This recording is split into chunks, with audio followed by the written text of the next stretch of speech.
विद्याचरण जी ने पीछे मुड़कर देखा। उन्हें कोई भी दिखाई नहीं पड़ा, लेकिन वो लगातार महसूस कर रहे थे कि उनके साथ कोई और भी चल रहा है। उसके भारी कदम उन्हें महसूस हो रहे थे। वो अचंभित से थे, लेकिन थोड़ी दूर जाने पर किसी ने जोर से उसके बालों को पूरी तरह से खींचकर उन्हें पटक दिया था और वह दर्द से कराहने लगे। यह कहानी करीब 91-92 की है और यह गोरखपुर की घटना है। गोरखपुर में एक परिवार किराए के मकान में रहा करता था। विद्याचरण जी एक सर्विस कंपनी में मैकेनिक का कार्य किया करते थे। उनकी पत्नी और बच्चे काफी धार्मिक प्रवृत्ति के थे। उनके बीच में हमेशा इसी बात को लेकर झगड़ा होता था कि जब भी कोई धार्मिक समारोह होता था, जैसे कोई साधु संत का प्रवचन होना या कोई झांकी हो या फिर पड़ोस में किसी के यहाँ भजन मंडली का कार्यक्रम होता था, तो उनकी पत्नी किसी भी समारोह में पुण्य कमाने का अवसर खोना नहीं चाहती थी। इसलिए वो जब भी किसी का बुलावा आता था तो वह वहां जाने के लिए तुरंत तैयार हो जाती थी। यही बात उनके पति को अच्छी नहीं लगती थी, क्योंकि उनके इस तरह के बुलावे में जाने से उनके दैनिक कार्यों में व्यवधान पड़ता रहता था। लेकिन कहते हैं ना कि कर्म और भाग्य एक साथ ही चलते हैं। जैसे आपके कर्म होंगे उसी अनुसार फल मिलेगा। इनकी पत्नी को घर के बहुत ही अपना मकान हो जाए इसकी बहुत ही लालसा रहती थी, और भाग्य ने साथ दिया तो उनके होम लोन की दिक्कतें भी दूर हो गई और उन्होंने एक अच्छा सा मकान खरीद लिया। लेकिन अब यहीं से बात शुरू होती। उनके पति, जो कि पूजा पाठ में इतना विश्वास नहीं करते थे, वह हवन शांति गृह प्रवेश को बिल्कुल सिरे से नकार दिया और वो लोग घर में शिफ्ट हो गए। उस घर में जाते ही सबसे पहले तो उस अंकल की भगवान की तस्वीर लगाते ही कील गाड़ने के समय गहरा जख्म हो गया और खून की धार जमीन पर गिर गई। धीरे धीरे वहां उन्हें मन नहीं लगने लगा। उनका खून जो गिर गया था तो कुछ समय के लिए वहां पर से वह कहीं बाहर चले गए। वापस आए तो उनके साथ बहुत अजीब अजीब बातें होने लगी। उनको रात में कभी कभी ऐसा महसूस हो रहा था कि जैसे उनके पास से होकर कोई सीढ़ियों की तरफ जा रहा है, तो कभी कभी उनको नींद में ऐसा लगता था किसी की आने की झपकी पड़ी हो।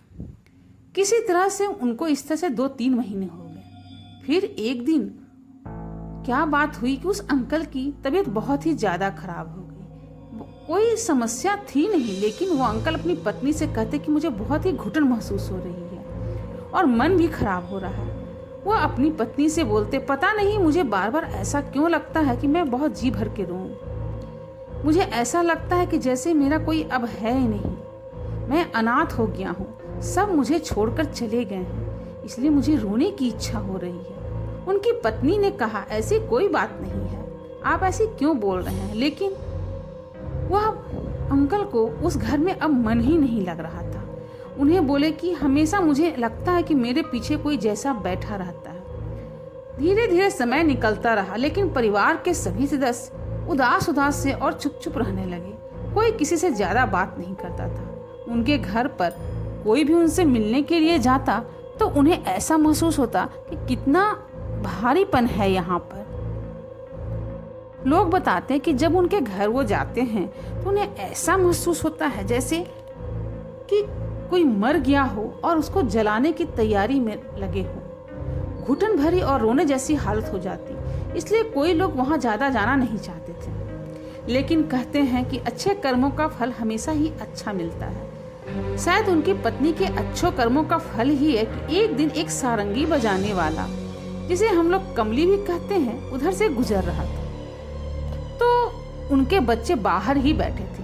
अचानक ही वो दरवाजे के पास आकर रुका और बच्चों को थोड़ी देर देखने के बाद कहा, बेटा तुम्हारी मम्मी को बुलाओ। बच्चा अंदर जाकर बोला, मम्मी कोई मांगने वाला आया है, आपको बुलाने के लिए कह रहा है। अब उसकी मम्मी ने बोला, ठीक है चलो मैं चलकर देखती हूँ। उस बच्चे की मम्मी को देखकर सारंगी वाला बोला, बेटा तुम्हारे बच्चे का ध्यान रख, इसके साथ कोई दुर्घटना होने वाली है। इस पर वह महिला चौंक गई और वो बोली, क्या दुर्घटना होने वाली है, क्या हम उसे रोक नहीं सकते।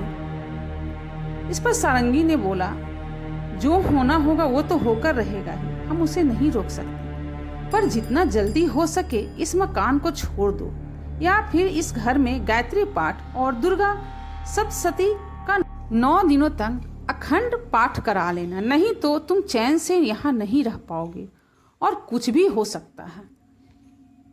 इतना कहकर वह सारंगी वाला चला गया। उसके थोड़ी देर के बाद ही बच्चे की माँ ने उस बच्चे को किराने की दुकान से कुछ लाने के लिए भेजा। वो दुकान रोड के उस पार थी, तो वह बच्चा सामान लेकर आ रहा था तो अचानक से ही स्कूटर वाले ने उसे टक्कर लगा दी और उसके सर में गंभीर चोट आ गई और उस बच्चे को 7 टाके आए। अब जब से वह सारंगी वाला यह बोल कर गया, तब से वह घर में दहशत सी फैल गई। फिर उन आंटी ने वहाँ गायत्री पाठ और सप्तशती चंडी का पाठ कराने की सोची, लेकिन जब भी वो इसका नाम लेते तो उनके पति बिल्कुल क्रोधित से हो जाते और ऐसा गुस्सा से देखते कि वो लोग डर जाते, उनकी प्रचंड आ ही जाती। कोई भी पूजा का बात जैसे ही करता, कुछ न कुछ अनहोनी हो जाया करती थी। उन्होंने एक दिन घर में भजन कीर्तन रखने का प्रयास किया। भजन कीर्तन अभी स्टार्ट ही हुआ था कि आंटी की साड़ी में अचानक ही गैस से पता नहीं कैसे आग पकड़ ली।